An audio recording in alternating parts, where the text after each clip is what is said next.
Hello and welcome to another episode of the Tejano Traveler. I'm your host, and today we are on the Texas Forest Trail, taking a look at the Caddo Mounds State Historic Site. Here we see one of the oldest markers for the Kings Highway, or El Camino de los Tejas.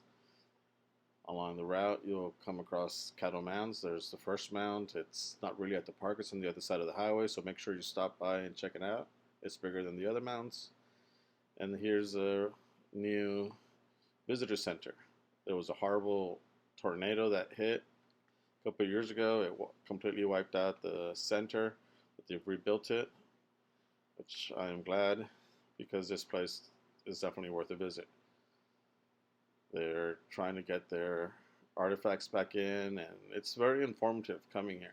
You get to learn a lot about the Caddo Indians and how they lived, how they survived here in the piney woods of Texas, what they ate, some of the pottery they made, some of the tools they made. You get to learn a lot about their culture, what they were like. And it is still an existing culture. They haven't gone away. They're still around. So a lot of this stuff is still relevant today. But the new visitor center has been rebuilt. So if you were here and it wasn't up, definitely come back and check it out. Also rebuilt has been the Caddo House. It's made out of grasses, as you can see here. It was wiped away by the tornado before, but they have it back. And I'm so glad because it's my favorite type of house in Texas. If I could live in a Caddo house, I would. On the inside, it's nice and dark and cozy. It's nice and big. You get to be able to spread out, sit on the sides.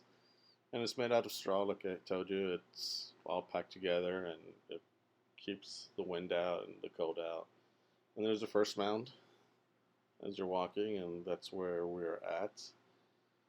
You get to see what the land was like back then on some of the untreated parts, and then you get to see the mounds. The Caddos were known for building mounds and piling dirt on top and patting it down and making their ceremonial centers.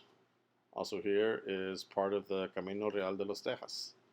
It passed right through here since the Caddo Mounds were visible, and they used them as a guide on their way to Natchitoches. I think I'm saying that right because I always get it wrong.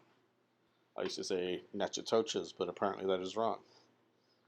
But they have some hiking you can do while you're here. Some pretty easy hiking, passes by some of the creeks. All the places always needed to have a water source, so you'll see that. There's the mound from the other side. It's kind of cool seeing the mounds because, I mean, they look like normal hills, but then you start thinking about it, and this is a mound on top of a mound, an ant mound, an inception mound.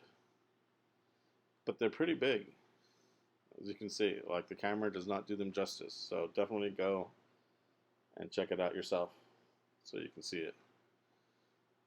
Now they have three mounds. One mound is on the other side of the highway, and then the mound we just looked at, and now they have another one that is a bit more spread out.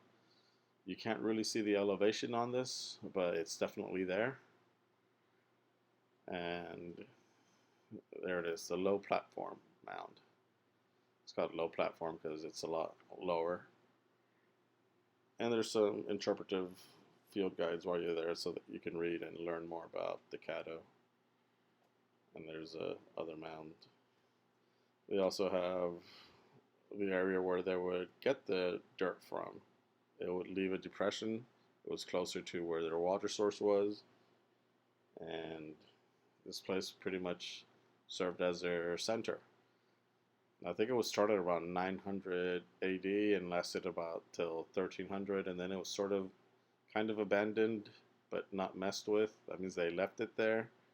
They would sort of camp nearby, but it stopped being an important place.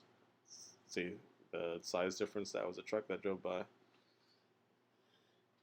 And anyways, they built up their sites. They stretched from here all the way up to Cleveland, not Cleveland, Ohio, and you can see mounds from here all the way up there. You can see them in Georgia. You can see them in Louisiana. You can see them in Arkansas, Oklahoma, and Ohio, and St. Louis. So this mound building culture was a pretty big culture, and it extended all through the United States. So it's interesting to see them here and what they used to look like here in Texas. And this historic state site definitely does it justice. You get to learn a lot. So if you get a chance, make sure you stop by the Caddo Mounds State Historic Site to learn more about these people. Thanks for watching. Bye-bye.